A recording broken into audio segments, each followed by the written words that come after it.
মানে ফজর সালাত কেউ যদি জামাতে সহকারে পড়ে সারাদিন আল্লাহর জিম্মা থাকে সে। সহিহ মুসলিম। যে ফজর সালাত জামাতে সহকারে আদায় করবে সে সারাদিন আল্লাহর জিম্মা থাকবে। আজকে মুসলমানদের বাচ্চাগুলো অধিকাংশ ফজর সালাতের সময় তাদের গভীর ঘুম আসে। এই আর্জেন্টিনা খেলার জন্য, ব্রাজিলের খেলা দেখার জন্য ফজরের আগে বসে আছে খেলা দেখার জন্য। ঘুম থেকে উঠে গেছে, ডব ডব করে তাকিয়ে আছে খেলার দিকে, ফজরের সালাত না পড়ে। এই দেশে খেলা নিয়ে যত পাগলামি হয় অন্য দেশে এত পাগলামি হয় না, এই দেশে যত পাগলামি হয়। বান্দরের মতো নাচে, তার দল যখন ফাঁস হয়ে যায়, বান্দর যেরকম নাচে এই পোলাপাইনগুলো এরকম নাচে। তারা ভুলে গেছে যে তার একটা আদর্শ আছে, নীতি আছে, তার একটা নীতি আছে, আদর্শ আছে। সে মুসলিম। কার জন্য তুমি টাকা খরচ করতেছ?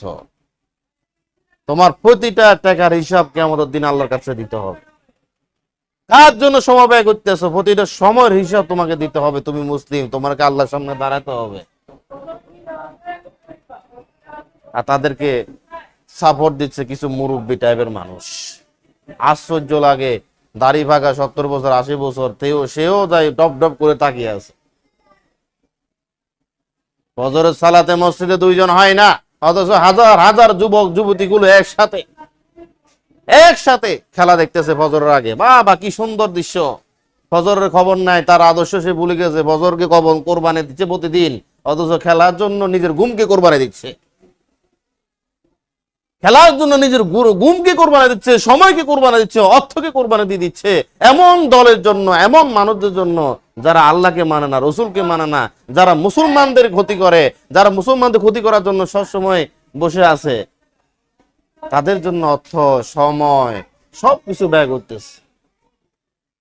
যেরকম সময় অর্থ এই মাল্লার যুবক যুবতীগুলো করতেছে, এরকম সময় অর্থ যদি ইসলামের পিছনে খরচ করতো তাহলে এই দেশের ইসলাম আরো উন্নত হয়ে যেত। আসমান জমিন থেকে আল্লাহর আসমান ও জমিন থেকে আসমান ও জমিন থেকে আল্লাহর অনেক বরকত নাজিল হতো। আল্লাহর কি অনেক কি বরকত নাজিল হতো, আল্লাহর রহমত নাজিল হতো। এরকম যদি অর্থ ইসলামের পিছনে খরচ করতো, সময় ব্যয় খরচ করতো, তাহলে ইসলাম বিজয় হয়ে যেত, মুসলমান বিজয় হয়ে যেত। আশ্চর্য ব্যাপার। হুজুর নিয়ে দোয়া করতেছে আল্লাহ আর্জেন্টিনা পাস করে নাও। একজন মহিলা বলতেছে, শুনলাম আজকে একজনে বলতেছে যে আমি আমার ওই পছন্দের খেলোয়াড়ের সাথে যদি 1 ঘন্টার জন্য বিবাহ বসতে পারতাম। হ্যাঁ, আকাঙ্ক্ষা বিয়ে বসবে 1 ঘন্টার জন্য। কত নির্লজ্জ বেহাইয়া। হ্যাঁ, একজন কাফের খ্রিস্টানের জন্য সে 1 ঘন্টা বিয়ে বলবে তার কাছে। কি নাম না নাম, কি নাম এটার নাম? সেসি না টেসি নাম কিতা? নাম কিতা এর নাম? মেসি না মেসি? মেসি মেসি তার সাথে বিয়ে বলবে। এই হলো মুসলমানদের মহিলাদের কারবার। কত নির্লজ্জ বেহাইয়া। হ্যাঁ, নিজেকে আবার মুসলিম দাবি করে। এদেরকে আল্লাহ সাহায্য